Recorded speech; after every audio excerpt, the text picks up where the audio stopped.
Poverty is not born in the wallet. It's born in the mind, and strengthened by the thoughts we silently repeat every day. The human mind is like fertile soil.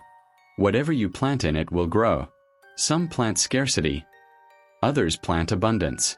Some cultivate victimhood. Others sow self-responsibility. The difference between a rich man and a poor man is not luck. It's what each one believes is possible. The poor wait, the rich create. While most people live reacting to the world, the truly prosperous decide who they want to be and build their world from that place. Poverty, therefore, is not a punishment, but a state of consciousness. And every state of consciousness can be transformed. The first symptom of mental poverty is external blame. Blaming the government, the economy, the crisis, the parents, or luck. It's like trying to dry the floor without turning off the faucet. Stoic philosophy teaches, you don't control events, but you control how you respond to them. The poor in spirit say, I can't because the world is unfair. The rich in consciousness say, the world may be unfair, but I will be unstoppable. The difference is the position of power. One waits for something to change. The other becomes the change. Responsibility is not guilt, it's power. It's understanding that everything that happens in your life is information about you, not a sentence. When you take full responsibility, poverty loses its home.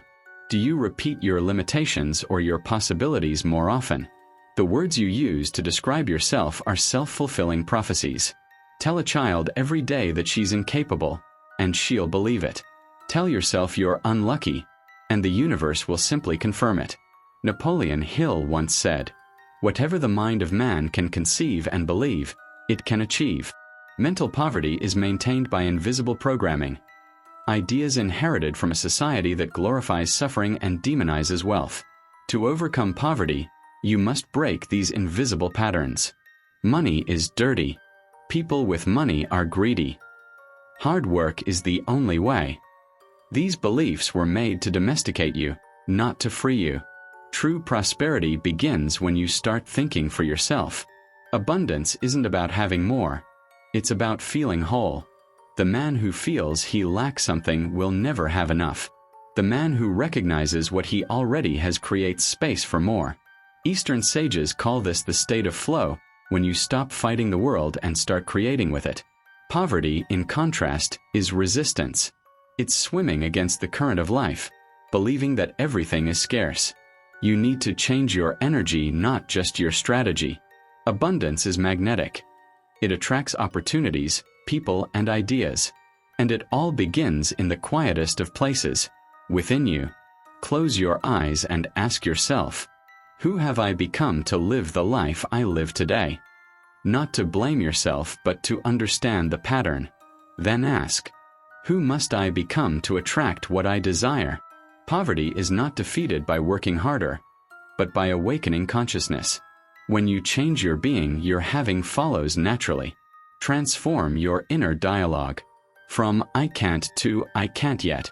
From I don't deserve it to I'm becoming someone who does. From it's hard to it's a challenge worthy of my growth. You don't need a miracle. You just need to awaken the power you've always had. Poverty is an illusion sustained by old thoughts. The first step to overcoming it isn't earning more money.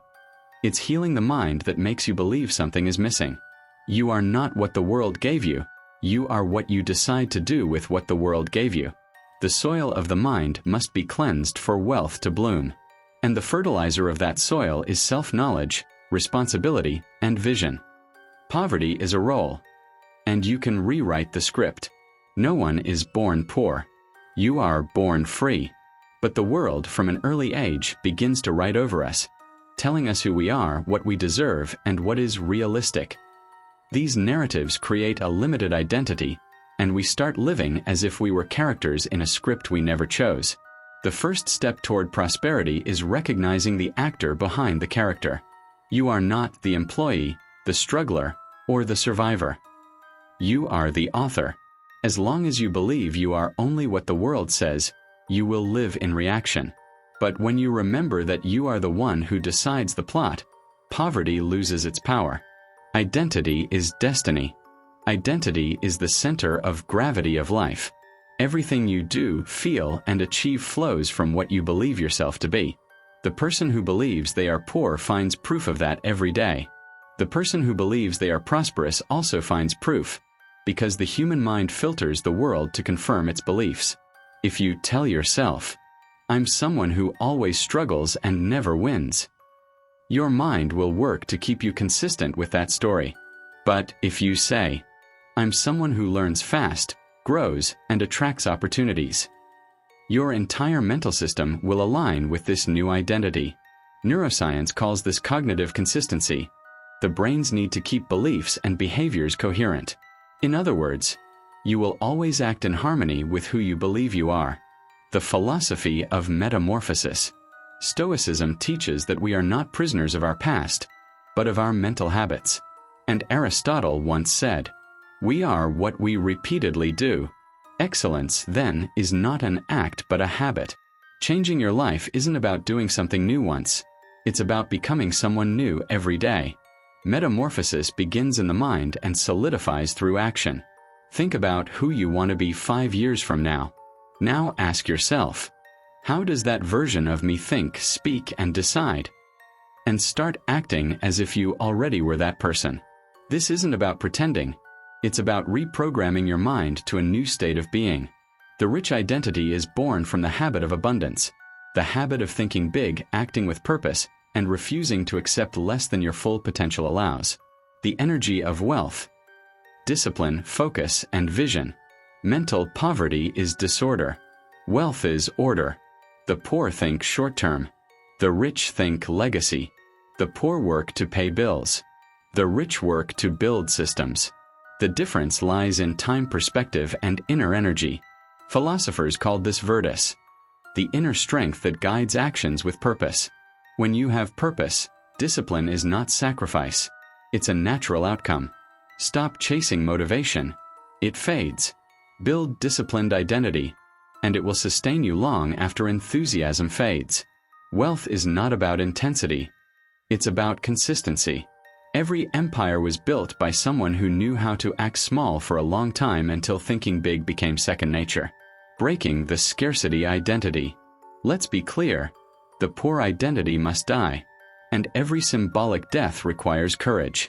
You'll need to detach from people who feed scarcity, beliefs that make you small, stories that justify your stagnation. The old mind will resist because it craves safety, even if that safety costs your future. But remember, there is no freedom without discomfort. You cannot be new and old at the same time. Either you stay loyal to your limitation or you marry your expansion. The cocoon is comfortable, but you weren't born to crawl. The code of the rich mind. The rich mind has principles, not excuses. It thinks in causes and effects, not in luck. It understands that every thought is an investment, and every choice a brick in the castle of destiny. These are the silent laws of a prosperous mind. Believe before you see. Faith is the seed of reality. Act as if you already are. The universe responds to energy, not waiting. Guard your time. The poor spend it, the rich invest it. Seek applicable knowledge. Wisdom without action is vanity. Serve with value. Wealth flows to those who create real impact. The poor mind asks, how much does it cost? The rich mind asks, how much is it worth? And that subtle shift changes everything. Philosophical exercise. The mirror of identity. Look into the mirror and ask yourself, who am I when no one is watching? The answers may hurt, and that's good. The awareness that wounds is the same that heals. Then write 3 sentences. Who I believe I am today. Who I decide to be from now on. What this new identity would do tomorrow. And then, do it. Even if it hurts. Even if it seems small. That's how you reprogram the mind. One act of congruence at a time. You don't change your life by trying to change your life. You change your life by changing the one who lives it. True transformation doesn't happen when you acquire something new, but when you become someone new. Poverty is a lens. Wealth is another. And the vision changes everything you see, including yourself. Before gold appears in your hands, it must first exist in your consciousness. Every manifestation is preceded by an internal state, what you feel and believe before there is any concrete proof. Most people try to change life from the outside. The job, the partner, the city, the market. But the game of prosperity begins in a territory few people master. The invisible field of the mind. That's the place where ideas, impulses, and vibrations that shape reality are born. You don't attract what you want. You attract what you are. 1. The quantum field of consciousness. Modern physics, far beyond mysticism, confirms this. The observer influences the phenomenon. What you observe, feel, and believe changes the behavior of energy around you. Consciousness is not a byproduct of matter. It's the matrix that organizes matter. When you focus on scarcity, you create more of it. When you focus on abundance, you begin to see doors where before you only saw walls. Poverty, therefore, is not a lack of resources but a limited collapse of possibilities. And the first step to expanding those possibilities is to elevate the frequency of your thoughts. Thoughts are frequencies. Feelings are magnets. Beliefs are programs.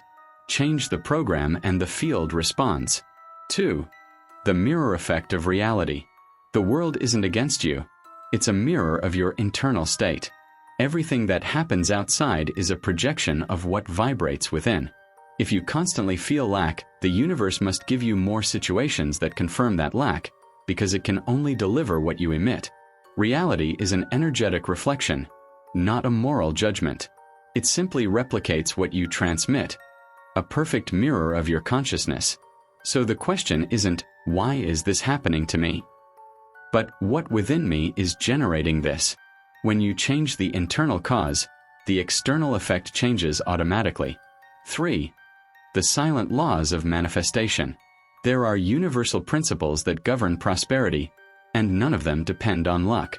Law of vibration. Everything vibrates. Emotions like fear, doubt, and guilt create low frequency.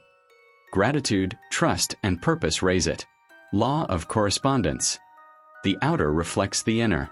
Your home, your work, and your relationships mirror your level of internal order. Law of inspired action. Thinking isn't enough. You must act from the right state. Action without consciousness is effort. Action with consciousness is magnetism. Law of the void. The new only enters when the old leaves. Empty yourself of beliefs, emotional debts, and habits that no longer serve you. These laws aren't punishments or rewards. They're mechanics of reality. Those who understand them create. Those who ignore them repeat patterns. 4. Silence as strategy.